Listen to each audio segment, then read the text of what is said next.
आज जो विषय हमने लिया है वो है पवित्र आत्मा की विषय शिक्षा।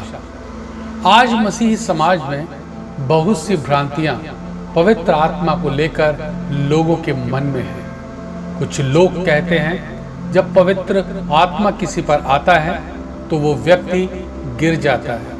कोई कहता है पवित्र आत्मा के आने पर शरीर के रोंगटे खड़े हो जाते हैं।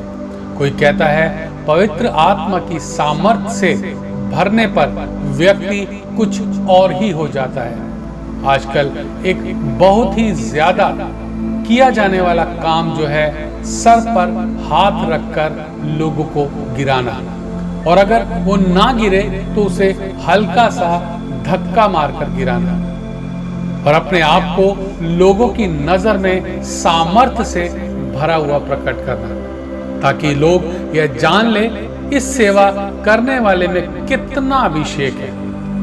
लोग इसके हाथ रखते ही गिर पड़ते हैं। यह सब क्या है दोस्तों?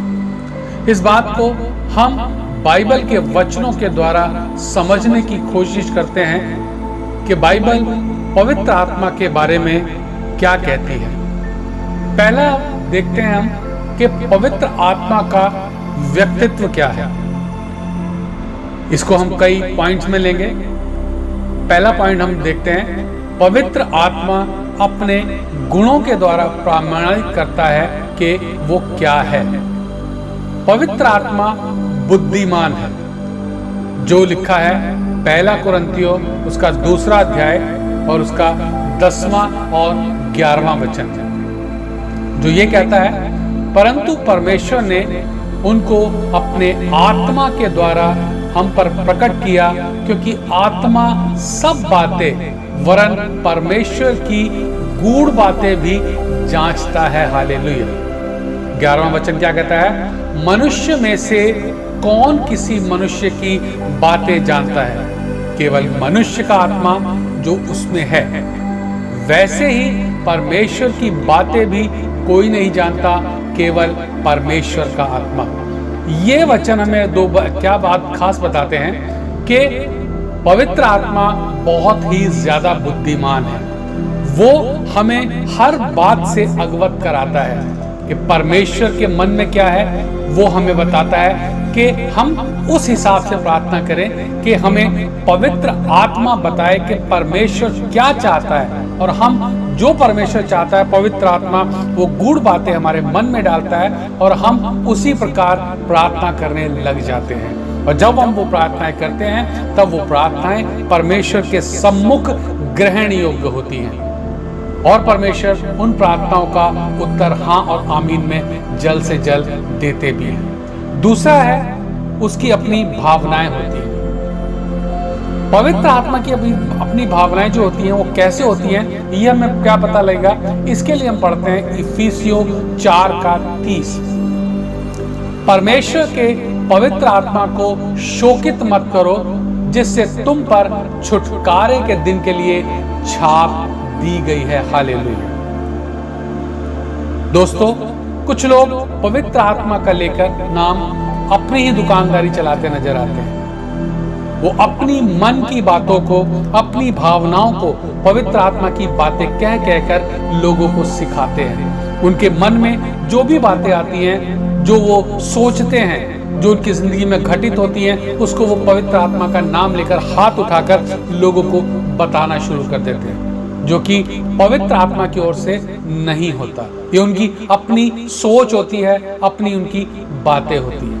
तीसरा हम देखेंगे कि वे अपने अंदर इच्छाएं भी रखता है। पवित्र आत्मा की बहुत सी इच्छाएं भी होती है, जैसा कि पहला कुरिन्थियों उसका 12 अध्याय और उसका 11वां वचन हमें बताता है। परंतु ये सब प्रभावशाली कार्य वही एक आत्मा करता है, और जिसे जो चाहता है वह बांट देता है। हालेलुया। और दोस्तों, इस बात से हमें पता लगता है कि परमेश्वर पवित्र आत्मा जो है वो अपनी इच्छा के द्वारा काम करता है। अब हम देखते हैं कि कई लोग बहुत सी बातों के लिए प्रार्थनाएं करते हैं और उनको वो बातें नहीं मिलती हैं। बहुत से वरदानों के लिए प्रार्थनाएं करते हैं लेकिन वो वरदान उनको नहीं मिलते। क्यों नहीं मिलते? क्योंकि परमेश्वर पवित्र आत्मा उनको उस बात के लिए उपयुक्त नहीं मानता, इसलिए उनको वो वरदान नहीं मिलते। परमेश्वर पवित्र आत्मा अपनी इच्छा के अनुसार, जैसा उसकी इच्छा होती है वैसा ही वो लोगों को वरदान दिया करता है। जैसा कि बाइबल में लिखा है, परमेश्वर भी कहता है कि मैं अपनी इच्छा के अनुसार जिसको भी कुछ देना चाहूं तो मुझे कौन रोक सकता है। हालेलुया। तो इस वचन से हमें साफ पता लगता है कि पवित्र आत्मा की अपनी इच्छा भी होती है। हालेलुया। आगे चलते हैं। पवित्र आत्मा अपने कामों के द्वारा अपने आप को प्रमाणित करता है। अब हम देखेंगे कि पवित्र आत्मा किस तरह के कामों के द्वारा अपने आप को प्रमाणित करता है। वह हमें परमेश्वर की और बाइबल की बातों को सिखाता है। हालेलुया। ये हमें कैसे पता लगेगा कि हमें परमेश्वर और बाइबल की बातें सिखाई जा रही हैं? तो इसके लिए हम देखेंगे यूहन्ना उसका 14 अध्याय और उसका 26वां वचन। परंतु सहायक अर्थात पवित्र आत्मा जिसे पिता मेरे नाम से भेजेगा वह तुम्हें सब बातें सिखाएगा और जो कुछ मैंने तुमसे कहा है वे सब तुम्हें स्मरण कराएगा। ये यीशु मसीह ने उस वक्त कहा था जब पवित्र आत्मा हमें नहीं दिया गया था, जब पवित्र आत्मा सिर्फ आया जाए की स्थिति में था।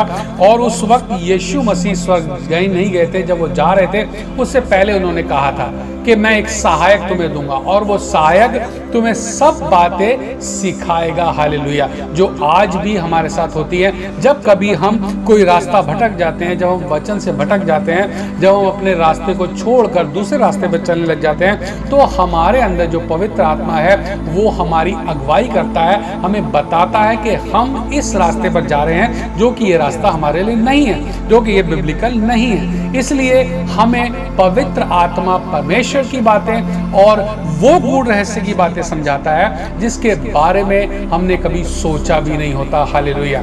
जैसे कि किसी व्यक्ति को कोई काम करना नहीं आता लेकिन वो अचानक से उस काम को करना लग जाता है, तो इस बात से क्या हम साबित होता है कि उस व्यक्ति के अंदर पवित्र आत्मा वो कार्य उससे करवा रहा है। क्या होता है, बहुत बार देखने में आया कि लोग अन्य अन्य भाषा नहीं जानते लेकिन वो एकदम से अन्य अन्य भाषा बोलने लग जाते हैं। कैसे बोलने लग जाते हैं कि पवित्र आत्मा उनको वो वरदान देता है और जिस भाषा को वो नहीं जानते, जिस ज्ञान को वो नहीं जानते, उसमें वो बातें करने शुरू कर देते हैं जिसका वो मतलब भी नहीं जानते, लेकिन फिर भी पवित्र आत्मा आहें भर भर कर उनके अंदर से वो बातें निकलवाता है जो उनके मन में छुपी हुई होती हैं। और हम आगे देखते हैं वो हमारी अगुवाई भी करता है। अब वो हमारी अगुवाई कैसे करता है इसको हम देखेंगे रोमियो 8 अध्याय और उसका 14वां वचन। इसलिए कि जितने लोग पवित्र आत्मा के चलाए चलते हैं वे परमेश्वर के पुत्र हैं। हालेलुया। अब इस बात से साफ साबित होता है कि पवित्र आत्मा जो है वो हमारी अगुवाई करता है, हमारे जीवन जीने में अगुवाई करता है, हमारे काम करने में अगुवाई करता है, हमारे बाइबल पढ़ने में अगुवाई करता है, हमारे चरित्र को चलाने में अगुवाई करता है और समाज में जीने के लिए हमें क्या बात करनी चाहिए, किससे बात करनी चाहिए, कैसे बात करनी चाहिए, इन सब बातों में पवित्र आत्मा हमारी अगुवाई करता है जिससे कि हम सामने बात कर सके, जिससे हम किसी व्यक्ति को बोल सके, जिससे हम बाइबल पढ़ सके, जिससे हम बाइबल के वचनों का मतलब समझ सके।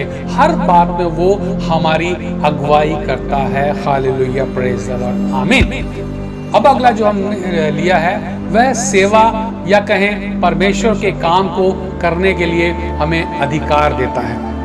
दोस्तों, आज के समय में बहुत लोगों के पास वो अधिकार नहीं होता जो परमेश्वर की ओर से होता है, लेकिन उनके अपने मन में ये होता है कि हम ये काम करें ताकि वो दूसरों को देख देख के वो काम करते हैं जिसमें कि वो असफल हो जाते हैं। लेकिन इसमें अधिकार हमें कैसे मिलता है इसको हम देखते हैं। प्रेरितों के काम 13 अध्याय और उसका 4वां वचन है। अतः वह पवित्र आत्मा के भेजे हुए सिलूकिया को गए और वहां से जहाज पर चढ़कर साइप्रस को चले। परमेश्वर के लोगों, यहां पर हम देखते हैं बरनबास और शाऊल जो कि पौलुस कहलाया, वो दोनों साइप्रस में प्रचार करने निकले। हमें यहाँ जाना है, हमें वहां नहीं जाना, हमें कहाँ जाना है, इस बात को पवित्र आत्मा हमें सिखाता है, बशर्ते हम उसकी आवाज को पहचानने की ताकत रखते हो। वो ताकत हमको परमेश्वर की संगति रखने, उपवास रखने और स्तुति करने से आती है, जो बहुत से मसीही नहीं करते, जिसके परिणाम स्वरूप झूठे भविष्यवक्ताओं के झांसे में आकर अपना नुकसान कर बैठते हैं। तो हमें किस दिशा में प्रचार करने जाना है, हमें किस से बात करनी है, हमें किस से बात नहीं करनी, कौन सी जगह में जाकर हमें खड़े होना है, इन सब बातों को करने से पहले अगर हम पवित्र आत्मा की सहायता मांगे तो वो हमें वो अधिकार देता है कि हम इस जगह जाएं या इस जगह पर ना जाएं। वो हमारी अगुवाई भी करता है। आगे हम देखते हैं, वह मनुष्यों को सब बातों में आज्ञा देता है। हालेलुया। दोस्तों, जब हम अपने मन के द्वारा काम करते हैं तब हम फेल हो जाते हैं, लेकिन जब हम पवित्र आत्मा के चलाए चलते हैं तब हम फेल नहीं होते। ये हमें कैसे पता लगता है? प्रेरितों के काम उसका 8 अध्याय और 29 वचन। तब आत्मा ने फिलिपुस से कहा, निकट जाकर इस रथ के 7 हो ले। हालेलुया। यहां हम देखेंगे कि एक खोजा जो रथ में बैठकर जा रहा है, वो बाइबल पढ़ता हुआ जा रहा है, लेकिन उसे बाइबल का ज्ञान नहीं है। लेकिन यहाँ पे फिलिपुस को पवित्र आत्मा बोलता है कि तू फौरन से इसके पास जा, और फिलिपुस उस खोजा के रथ के साथ साथ दौड़ना चालू कर देता है। अब आप सोचिए कि पवित्र आत्मा का सामर्थ्य कितना जबरदस्त है। जिस रथ में 2 घोड़े लगे हो वो कितनी तेज दौड़ता है, और फिलिपुस उसके साथ साथ दौड़ रहा था और वो उससे दौड़ते दौड़ते बातें भी कर रहा था। ये होता है पवित्र आत्मा का सामर्थ्य। और जब पवित्र आत्मा का सामर्थ्य तेज होने लगा, वो फिलिपुस उस खोजा से बात करते जा रहा था, तो उन दोनों में आपस में बातचीत हो रही थी। वो भी रथ पर सवार था और फिलिपुस दौड़ रहा था। तो आप सोचो कि कितना जबरदस्त पवित्र आत्मा का काम फिलिपुस के अंदर था। और उसने फिलिपुस और उस खोजा ने फिर अपने रथ को रुकवाया और फिलिपुस को अपने रथ पे चढ़वाया, और फिलिपुस से उस पवित्र शास्त्र के बारे में बहुत सी बातें पूछी, और फिलिपुस ने वो सारी बातें खोजा को बताई। और बताने के बाद खोजा को समझ में आया और उन्होंने एक जगह रुककर, जहां पानी था वहां रुके, और फिलिपुस ने उस खोजा को वहां पर बपतिस्मा दिया, जैसा कि पवित्र शास्त्र हमें बताता है। तो इसका मतलब क्या होता है कि हम मनुष्यों की बातों में ना आकर पवित्र आत्मा की आज्ञा को माने, तो वो हमें सही रास्ता दिखाता है कि हमें क्या करना है, किससे सुसमाचार सुनाने की शुरुआत करनी है, किससे बात करनी है और किस तरह से बात करनी है। इन सारी चीजों की अगुवाई हमें पवित्र आत्मा ही करता है। हालेलुया। अगला जो टॉपिक है वो है पवित्र आत्मा बुराई को रोकता है। हालेलुया। जब हम देखेंगे उत्पत्ति उसका 6 अध्याय और उसका 3 वचन, तब यहोवा ने कहा, मेरा आत्मा मनुष्य से सदा लौ विवाद करता ना रहेगा, क्योंकि मनुष्य भी शरीर ही है और उसकी आयु 120 वर्ष की होगी। यहाँ पर जब स्वर्गदूतों ने मनुष्य की पुत्रियों से विवाह करना शुरू कर दिया, उस स्थिति में परमेश्वर ने बनाई हुई सृष्टि में मनुष्य और स्वर्गदूतों के मिलान से दानव जैसी जाति का पैदावार होना शुरू हो गया, जो कि मनुष्य के लिए घातक था। तब पवित्र आत्मा ने मनुष्य की आयु को सीमित कर दिया। उससे पहले अगर हम देखें तो मनुष्य सालों साल जिंदा रहते थे, उनकी उम्र 800 साल, 900 साल, 1000 साल इस तरह हुआ करती थी। लेकिन जब ये सब काम होने लगा, ये घृणित काम होने लगा, तब परमेश्वर ने उस बुराई को रोकने के लिए पवित्र आत्मा के द्वारा इस कार्य को करवाया और मनुष्य की आयु को उसने सीमित करवा दिया। ये भी पवित्र आत्मा का एक बहुत ही जबरदस्त काम कहलाता है। अब आगे देखेंगे, वह हमारे लिए प्रभु से निवेदन करता है, या यह भी कह सकते हैं प्रार्थना करना सिखाता है। दोस्तों, बहुत से लोगों के कमेंट मेरे पास भी आते हैं, वो बोलते हैं पास्टर जी हमें प्रार्थना करनी नहीं आती, हमें प्रार्थना करना सिखाइए। तो मैं उनसे एक ही बात बोलता हूँ, भाई मैं आपको प्रार्थना करना नहीं सिखा सकता। आप सिर्फ अपने अंदर जो पवित्र आत्मा है उसको बोलिए, वो आपको प्रार्थना करना सिखाएगा। आपको क्या बात अपने मुंह से बोलनी है, कब बोलनी है, कैसे बोलनी है, हर बात के बारे में वो आपको जागरूक करेगा। जैसा कि रोमियो 8:26 बोलता है, हमारी दुर्बलता में सहायता करता है क्योंकि हम नहीं जानते कि प्रार्थना किस रीति से करनी चाहिए।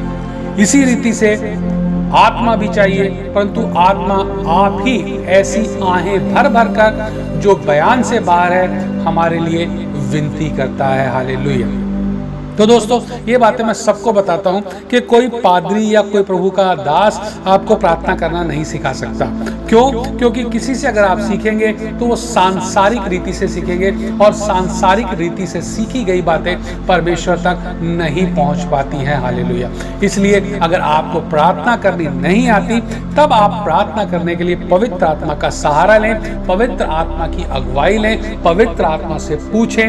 वो आपको हमेशा गाइड करेगा कि आपके मुंह से कौन से शब्द निकलने चाहिए। कई बार हम अपने मन से बैठ जाते हैं प्रार्थना करने, लेकिन अंदर से अगुवाई नहीं होती, अंदर से दिल नहीं होता, और हम कुछ ही देर में उठ जाते हैं। लेकिन जब हम पवित्र आत्मा से कहते हैं कि हमें प्रार्थना करना सिखा, हमें आराधना करना सिखा, और जब हम बैठते हैं तो हम घंटों घंटों प्रार्थना, आराधना, स्तुति करते रहते हैं और हमें पता भी नहीं लगता कि समय कैसे व्यतीत हो जाता है। तो ये कार्य सिर्फ और सिर्फ पवित्र आत्मा के द्वारा ही संभव है, किसी मनुष्य के द्वारा संभव नहीं हो सकता। अगला देखेंगे हम, मनुष्य में होकर पवित्र आत्मा बोलता है। हालेलुया। अब ये सबसे अहम बात है कि मनुष्य में होकर पवित्र आत्मा बोलता है। ये कैसे पता लगेगा? ये हम देखेंगे यूहन्ना उसका 15वां अध्याय और उसका 26वां वचन। परंतु जब वह सहायक आएगा जिसे मैं तुम्हारे पास पिता की ओर से भेजूंगा, अर्थात सत्य का आत्मा जो पिता की ओर से निकलता है, तो वह मेरी गवाही देगा। Hallelujah, praise the Lord. अब यहाँ पे यीशु मसीह साफ साफ हमें बता के गए, आज भी कोई भी व्यक्ति जो पवित्र आत्मा से भरा हुआ नहीं है, वो ये बात नहीं अंगीकार कर सकता कि यीशु ही प्रभु है। सिर्फ वही व्यक्ति अंगीकार कर सकता है जो पवित्र आत्मा से भरा हुआ है। वही आदमी अपने हृदय पे हाथ रख के बोलेगा कि यीशु मसीह ने कुंवारी मरियम से जन्म लिया, मेरे कामों के कारण मारा गया, मेरे पापों के कारण मारा गया, तीसरे दिन जिंदा हुआ और दोबारा आने वाला है। यह काम बिना पवित्र आत्मा के कोई नहीं कर सकता। यह बात बिना पवित्र आत्मा की सहायता के कोई नहीं बोल सकता। यह बात बुलवाने के लिए पवित्र आत्मा हमारी बहुत सहायता, मदद करता है। परमेश्वर के लोगों, इसको आप हमेशा ध्यान रखना। अंत में हम देखेंगे दूसरा पत्रस 1 अध्याय और उसका 21वां वचन। क्योंकि कोई भी भविष्यवाणी मनुष्य की इच्छा से कभी नहीं हुई, पर भक्तजन पवित्र आत्मा के उभारे जाकर परमेश्वर की ओर से बोलते हैं। हालेलुया। अब दोस्तों, यहाँ पे हम देखेंगे आज बहुत से दास दासियां अपने मन से भविष्यवाणी करते हुए नजर आते हैं, अपने मन की बात लोगों को बताते हैं। आज आप फेसबुक देख लीजिए, यूट्यूब देख लीजिए, बहुत से लोग आपको मिल जाएंगे। लेकिन बाइबल हमें क्या कहती है? क्योंकि कोई भी भविष्यवाणी मनुष्य की इच्छा से कभी नहीं हुई, पर भक्तजन पवित्र आत्मा के उभारे जाकर परमेश्वर की ओर से बोलते हैं। अब हम पुराना नियम जब देखते हैं तो उसमें जितनी भी भविष्यवाणियां हुई थी, सारी भविष्यवाणियां सटीक बैठती थी। परमेश्वर भविष्यवक्ता तो को बोलता था कि तू इस रास्ते से जाना, इस रास्ते से वापिस आना, इस राजा के पास जाना, इससे ये बात करना, और वही बात वो भविष्यवक्ता जाके राजा के पास, प्रजा के पास, फरीसियों के पास, सदूकियों के पास जाकर बोल देता था। तो वो भविष्यवाणी पूरी सटीक बैठती थी, क्योंकि वो पवित्र आत्मा का कार्य होता था। लेकिन आजकल लोग बिना आत्मा के भी झूठी मूठी भविष्यवाणी करते नजर आते हैं, जो कि बहुत ही खतरनाक है मेरे दोस्तों। तो प्रिय दोस्तों, इस अध्याय को हम यही खत्म करते हैं। हमने जो पवित्र आत्मा के बारे में बताना शुरू किया है, ये वचनों के आधार पर है। आप इनको बाइबल से ढूंढें, पढ़ें और इस पर मनन करें। और अगर आपको ये वीडियो अच्छी लगती है तो आप दूसरे लोगों में से इसको शेयर कर सकते हैं। अगली बार हम पढ़ेंगे पवित्र आत्मा की सही शिक्षा भाग